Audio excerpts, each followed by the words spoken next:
Hey everyone, my name is Wes, and welcome back to another episode of Terror Talk where I discuss creepy clips online. I created this original horror music to add to the video, and I hope you enjoy it. Be sure to leave your own comments, and when you're done watching, check the description if you'd like to listen to my music without the commentary.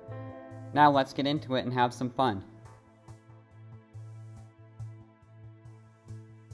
Starting a new job is always a mix of excitement and nerves. When I landed a summer job at a local carnival in downtown LA, I was just looking for some extra cash before my senior year of college started in the fall.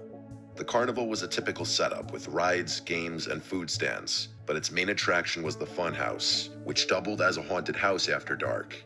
It was actually a solid structure that I think used to be some old guy's mansion or something. Do you like carnivals? Let me know in the comments below. And how do you feel about working at a carnival? I've never worked at a carnival before, but I can imagine it would be kind of fun. I actually think it would be a decent time now that I think about it. And I agree with the comment that starting a new job is always a mix of excitement and nerves, but over time, the job just gets boring, like any job you do that pays a certain hourly rate just gets boring after a while, don't you think? It doesn't matter what you do, it always ends up being monotonous tasks that are really not that exciting. For me, I really like jobs that involve a lot of creativity. But that's just sort of off topic, but let me know what you think about jobs, and if you've ever had a carnival job, let me know in the comments below. Assigned to manage the funhouse, which was a favorite among the carnival goers. It seemed simple enough. Guide the guests in, ensure they have a fun, safe time, and observe them leave. At first, everything seemed straightforward. But then I started noticing odd things. It started with small discrepancies. I'd count a dozen people entering, but only 11 would emerge. At first, I chalked it up to miscounting. After all, keeping track in the chaos of laughter and screams was no easy task. However, as the days passed, the numbers just didn't add up. 7 went in, 6 came out. 10 went in, 9 came out. Was I going crazy? Something was off, and I couldn't ignore it much longer. One particularly busy afternoon, a blonde girl caught my eye as she walked up to the funhouse. She was drop-dead gorgeous, and almost seemed out of place amidst the childlike atmosphere. She couldn't have been more than a few years older than me. I genuinely had to do a double take. I'm not a weird guy by any means, but I couldn't help but lock eyes with her for a few seconds. She smiled. Yeah, that does seem kind of out of place, doesn't it? Like a beautiful blonde girl coming in for a haunted house type attraction. I mean, whenever anything seems out of place like that, listen to your instinct, because if it seems out of place, it probably is. Handed me her ticket, and I directed her into the attraction. After she disappeared into the darkness, I went back to my duties. Time ticked by, and I watched attentively as people entered and exited, sometimes asking me questions and whatnot. Admittedly, I was paying a little more attention to the guests that night, as I wanted to see that girl as she left and maybe work up the courage to talk to her. Pretty soon, I started picking up on the fact that groups of people who had entered after her were beginning to emerge. A few more minutes passed, and I started getting worried. She should have been out by now. Compelled by a genuine concern, I decided to abandon my post for a few minutes and go looking for her. I stepped inside and locked the entrance door. I began investigating, navigating the dimly lit rooms and narrow corridors. My question is he genuinely concerned, or does he just care because she's hot? That's just a thought. Let me know if you agree or not. I moved through the house until I came across something I hadn't noticed during my initial walkthroughs. A barely noticeable seam in the wall. I'm not really sure what I was expecting, but curiosity got the best of me. I pressed against the seam, and I heard a distinct click. I played around with it some more, and my jaw nearly hit the floor when I realized it was a hidden door. It swung open slowly, revealing a pitch-black hallway. I stood there in shock. What in the world was this doing here? I was definitely going to have a long conversation with my boss about this. I walked into the hallway with my phone's flashlight guiding the way. I didn't have much brain power to spend being nervous because I was still so shocked about the whole situation. I got to the end of the passage and found another door. I flung it open, and to my surprise, it was a concealed exit that led back to the carnival grounds. I breathed a sigh of relief as this discovery proved I wasn't going crazy. All those people I hadn't noticed. That would be pretty weird though, wouldn't it? Like, what would the point be of a secret passageway in this haunted house? What kind of theories do you have about that? Leaving the attraction had probably stumbled across that secret door by accident and assumed it was the correct way to go. As I walked back the way I had came, I couldn't help but feel a little bummed out that I wasn't going to get the chance to talk to that girl. I'm not sure what came over me, but I decided to keep exploring the funhouse instead of returning to my post. I think a part of me just wanted a few extra minutes of this impromptu break I was taking. I walked through a couple more rooms, and that's when I noticed it. On one of the walls was another faint seam, identical to the first one I had seen. I again played with it until it clicked and swung open. I could immediately tell this one was very different. The putrid smell was the first thing I noticed.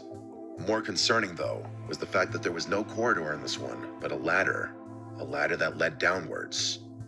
I was more confused than anything. This door was on the ground floor, and I was told specifically that this place didn't have a basement. I debated climbing down, but I just felt awful about the prospect that the girl might be down there. So, against my instincts, I began the descent. The smell only got worse. That would be really creepy. And I don't know about you, but I think I would be too scared to climb down that ladder. It's like, what the hell is down here? Like, this shouldn't even be here in the first place. When you climb down that ladder hoping to find this cute girl that he's, I don't want to say obsessed about, but, he's clearly infatuated with this girl. If he's trying to go to this length to make sure that she's alright. But, yeah, I just don't think I would climb down that ladder at all. Like, that would just be too creepy. Worse as I climbed down into the darkness. I was expecting to find a basement, but what I found instead was far, far worse. I got to the bottom and pulled out my phone's flashlight. I was frozen in shock. I was literally standing in a tunnel that extended into the darkness. There was literally no way that this was part of the house above. The rational part of my brain screamed turn back, to forget about it, but the mystery was too compelling. I ventured further, being careful not to make any noise. The walls were damp, and the tunnel was completely silent. As I explored, my flashlight beam fell on something unexpected. A white, glittery purse was sitting in the middle of the corridor. I picked it up, turning it over in my hands. It looked familiar, and then it hit me. It was that girl's purse. I was sure of it. I started to panic. This is getting really suspicious. Why in the hell would that purse be in this dark tunnel underground? It almost seems like a trap or a setup, doesn't it? Was she really down here? I doubted there was any way a rational person could find this tunnel and not turn around, but the proof was literally in my hands. My mind started racing. Was she hurt? Lost? And then a more terrifying thought hit me. Was she alone? I didn't feel safe anymore, but I was in too deep. Violating every survival instinct I had, I yelled out into the tunnel for that girl. I waited. Nothing. I was just about to shout again when I heard the sound of rapid footsteps echoing through the tunnels. My first instinct was to run. I had every reason to believe whoever was running toward me was hostile. I turned around and bolted back to the ladder. I got halfway up and slipped, falling back to the bottom. The footsteps were basically right on top of me now. I knew I was done for. I braced myself for a fight, and then a voice rang out. A girl's voice. Her voice. She gasped, "Help me," clutching her side as if in pain. I yelled at her to climb up, but she insisted that I follow her back into the darkness for some reason. I told her there was no chance I was doing that, and basically forced her up the ladder. We got to the top, and I slammed the door shut. I asked her how in the world she ended up down there, and she couldn't really give me a straight answer. She kept saying she didn't really remember how it happened, just that she suddenly realized she was underground. She said she started hearing things moving in the dark, and that there were voices calling to her. I didn't know how to process this. I asked her if someone had guided her down there, and she said she didn't remember. The weirdest thing about her story was that she was looking at me with this blank stare that genuinely freaked me out. I basically interrogated her about why she told me to stay down there, but she didn't answer. I had had enough. I wanted to get as far away from this person as possible. I called the police, but she opted to leave the funhouse before they got there. I never saw her again. The police investigated, and what they found was actually insane. Apparently, this house had been some sort of safe house during Prohibition in the 1920s. As such, it had a bunch of secret passageways that led to a section of the underground Prohibition tunnels that hadn't been discovered. The owner claimed he had no idea about the house's history, but I was skeptical. I quit my job and got as far away from there as possible. I still have so many questions. Did the owner know about this? Was that girl almost kidnapped? Had someone knocked her out and took her down there or something? Was she part of the whole thing? I feel like there's a number of explanations for what happened to me, but all of them are equally terrifying.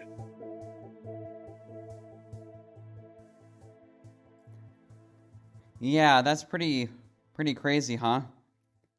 And this is just my opinion, but I think she was a part of that whole thing, because why else would she want him to go back into the dark and creepy tunnel?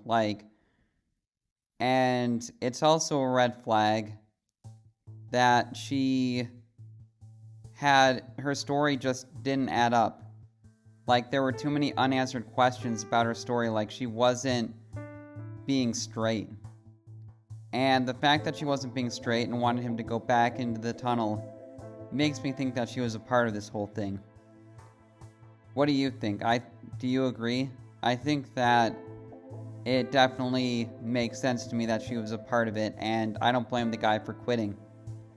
But I definitely think that this was a creepy story, and I hope you enjoyed my commentary and the music, and I will see you in the next video.